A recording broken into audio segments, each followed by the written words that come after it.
Update. Am I the a-hole for losing my temper at sister-in-law after she ruined the meal I made? Original post. My sister-in-law Ashley is, for lack of a nicer word, obnoxious.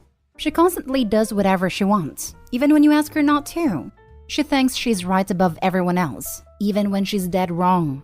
And she's just got this very stereotypical baby sister attitude where she acts like she can do whatever she wants, and nobody's allowed to be mad at her because she's baby. Yes, that's something she regularly says. My husband says she's the youngest of their family, so her acting that way is normal. But I pointed out I'm the youngest of my family and I've never acted that way. I don't like sister-in-law, but I've been polite and kept a peaceful relationship for my husband's sake. Until today. Today was the first time since 2019 that my husband or I have been able to see our small friend group in person. We all got our shots 2 months ago and decided to meet up finally for dinner. I cooked while our friends either pitched in ingredients, made appetizers, or brought wine. I made pasta ravioli by hand, which was hard. I made enough for me, Hubs, and our friends. But after they arrived and we all caught up, and while I was finishing the food, sister-in-law showed up. She let herself in and greeted everyone happily. They know her and said hi, but I subtly asked Hubs what she was doing here. Turns out he had mentioned the gathering to her, and he guessed she assumed she was invited. I told him to tell her to leave because she can't just invite herself like this. He said that would be humiliating for her and asked if she could stay. I was annoyed, but agreed. Things were fine at the start. I had a few sips of wine to relax and was about to plate everyone's food at the kitchen island to bring it to them, but forgot Parmesan, so went to get it. I heard sister-in-law say she'd help bring the food to the table. I said no thanks and to stay seated. My back was to her and she said something I missed because of the loud clang of a pot hitting the floor. I heard everyone gasp and I closed my eyes. I knew what happened but didn't want to look. When I did, I just started crying. Hours of work splattered on the floor. Sister-in-law said it was okay. It was just some pasta, I'll buy more. I lost it. I called her a stupid witch that ruined the entire dinner because she refuses to listen. She started boo-hooing and I told her to shut up and leave. She ran out crying and I sat down to cry too. Our friends consoled me and Hubs tried to say I went too far, but our friends told him he was an a-hole and sister-in-law was in the wrong. They helped clean and we ordered pizza. But after they left, Hubs and I were flooded with calls from his family saying I was a horrible spoiled brat who made their baby cry over some stupid food. Now I'm just crying and feeling like garbage.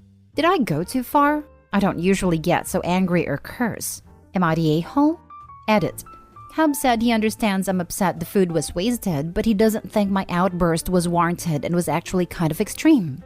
Tomorrow is his off day and I told him he's going to be making the dish like I did, by hand and on his own, and then at the end we'll see if he thinks my outburst was unwarranted.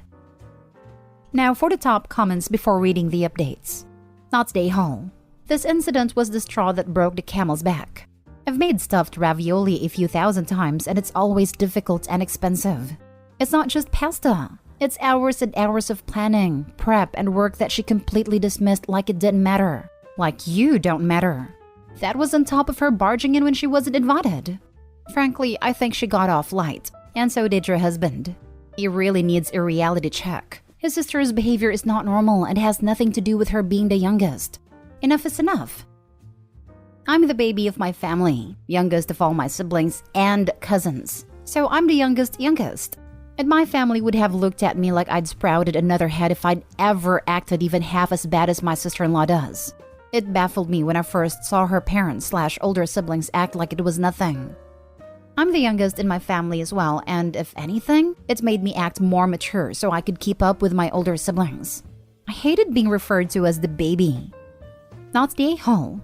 You overreacted in a moment of high temper, but she inserted herself into a dinner uninvited, disregarded the hostess's wishes, and then downplayed her disaster. You had every right to be upset, and she decided to turn the family against you. She's the a-hole. I don't usually flip out like that. I'm very level-headed, but seeing my hours of hard work dumped on the floor just broke me. Since she offered to buy more, hand her an invoice to cover the cost of ingredients plus an hourly charge for how long you spent making them. $50 an hour sounds reasonable, right? Sounds good to me. You never mentioned her actual age? She's 31. Oh geez, you just made my feet curl in cringe. Now first update. Hubs made pasta for the first time today, and it went much like I'd anticipated. He was all confidence and it'll be easy during the first 30 minutes. But towards the end of the first hour, that disappeared as the burn in his arms really set in from making enough dough for almost 60 ravioli. I did not lift a finger to help him knead, since I didn't get any help when I did it. After the dough was done and wrapped up in the fridge, he made a filling which took another 40 or so minutes. Then the dough was brought out and he had to start crafting the ravioli, all by hand after rolling the dough out. Lord, that went on for ages. Just rolling some dough out, cutting out squares, filling them and putting the top on, rinse and repeat until the dough and filling was all gone. All in all, the entire process from start to finish for him on his own took a little over 4 hours. And that's with us not actually cooking any of the ravioli. Also, he didn't make any sauce or cook any shrimp for the ravioli to be served in/with. Also, he didn't prepare any salad to go with it. And when I told him this, that there was still more to do, he almost started crying. He started saying sorry at the 1 hour mark and hasn't stopped apologizing since. We had a long talk about his sister and the dinner she ruined, the other times she's pulled similar incidents, there's a lot, and how him and his family always let her get away with it. He says he knows how they treat her isn't normal and he doesn't like it, but was raised to just go with the flow regarding Ashley. But he said he's going to call her and tell her we need some space from her for now. Second update. Hubs just got a message from his cousin of Ashley laughing and bragging about intentionally spilling the pasta to teach me a lesson for being such a snobby witch. A handful of you all thought she did it on purpose, but I didn't actually think she did until hearing her admit to it. I have never seen my husband this angry before. I don't know what's going to happen now. Now for the final update. Hi everyone. So much has happened since the pasta fiasco that I'd honestly completely forgotten about this account until this morning. When I logged on, I saw that I had a bunch of requests for an update. So here I am. I was going to post this in an edit on my original post, but it ended up being way too long. Someone said I should just post it in the comments, but they're locked, so I decided to just make my own post and put a link to it in the original AITA post since. I'm not sure how to do an official update post on the AITA sub. Sorry. So for the update. Like I said, a lot happened since then. I'll try to remember all of it. But be warned, I'm just going to put down everything as I remember it and try and make it in order. But it's been like 4 months, so I may not do it perfectly. Here goes. So sister-in-law bragged to her and Hub's cousin Brenda that she ruined the dinner on purpose. Hubs went to confront his family. Sister-in-law denied everything till Hubs played a recording. Hubs banned sister-in-law from our house until she apologized to me sincerely and reimbursed us for all the wasted food. Sister-in-law went ballistic, sobbing and throwing a massive tantrum until mother-in-law tried calming her down and scolding Hubs for choosing some floozy over your blood family. Hubs apparently flipped and called out his family on their weird babying of sister-in-law, saying they made her into a spoiled monster. This just started a huge screaming match between all of them, before Hubs said he wasn't speaking to them for the foreseeable future before storming out. That's when he called me and told me to block all of his family. And before I could hang up, I started getting tons of calls/texts from all of them just saying the most hateful stuff to me.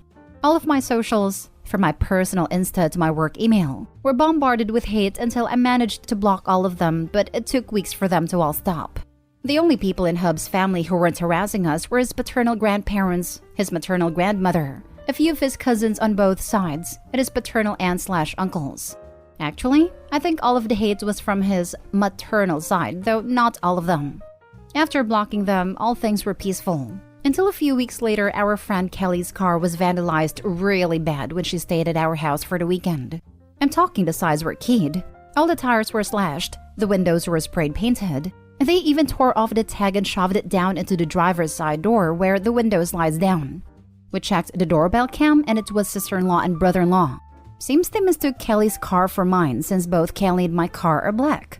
I lent my car to my mom since hers needed new tires and I could use Hubs if needed.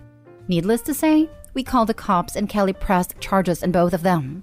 Thankfully, with the video evidence, she said she was able to make a no-fault claim against Ashley, who had insurance, and Kelly got her repairs paid for, though barely. Sister-in-law and brother-in-law getting arrested caused a huge rift in Hub's family, between those who don't think it was necessary that they be arrested, though most think they should have just paid for repairs out of pocket, and those who think they got what was coming to them. Also, the arrest cost brother-in-law his job at a university. Hub's cousin Brenda, who is keeping us in the loop, told us that anyways. We didn't look into it. Lastly, Brenda also informed us that during the whole family drama thing, it was revealed that Ashley is only their half-sister, according to the maternal grandmother anyways.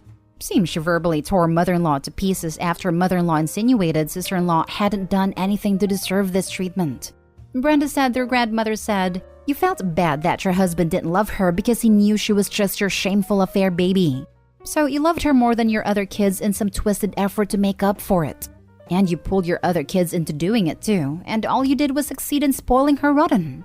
Brenda told us more, but that part is what really stuck in my mind. Honestly, hearing all of that was unbelievable for me. I had no idea this level of drama was buried in my husband's family. Then again, neither did he. And all of this snowballed from a ruined ravioli dinner. Hubs and I have decided to distance ourselves from that part of his family for now. After handing Kelly a copy of the video of sister-in-law and brother-in-law tearing up her car, we more or less washed our hands of dealing with them all. And I've been way less stressed lately. Hubs too, that we've both noticed. So, not a terrible end? Not sure who will see this update, but I'll be logging out of this account after a while since I think everything is mostly over. Thanks for reading. And extra thanks for everyone who sent me so many kind messages after my first post. It made me feel a lot better. Wow. Just wow. I figured there would be some drama from sister-in-law, but not her and her own husband nuking their lives like this. I'm sorry that you've had to deal with a soap opera level of drama. Holy moly. Thank you for the update, and I wish you and your husband all the best. Honestly, hearing all of that was unbelievable for me. I had no idea this level of drama was buried in my husband's family.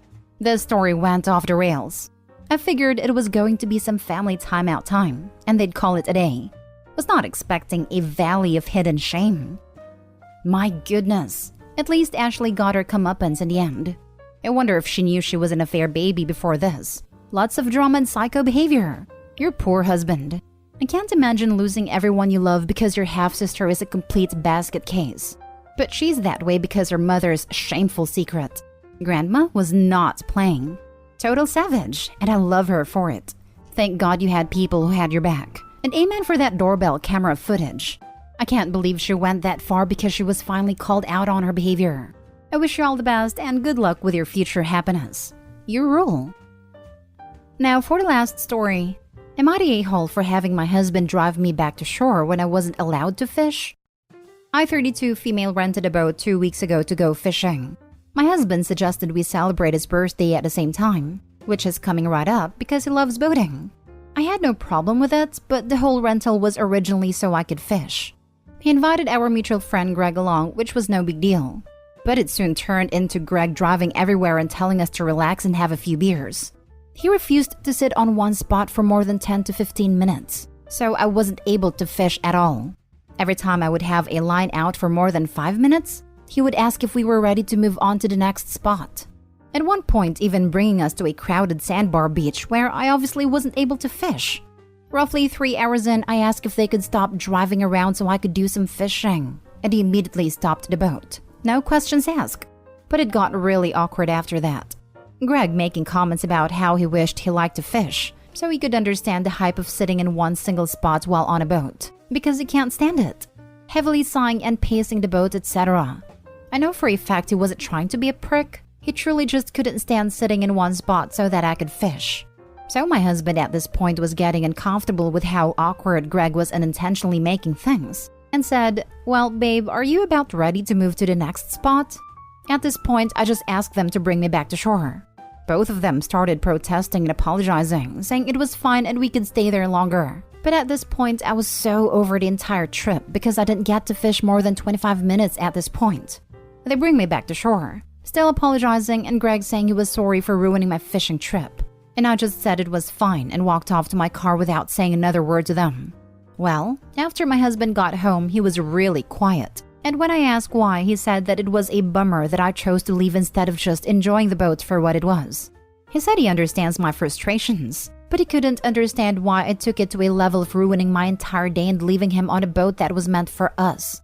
Greg paid me half of the cost I spent to make up for it too. So now I'm wondering if I'm really in the wrong considering the whole point of me getting the boat was to go fishing. Am I the a-hole?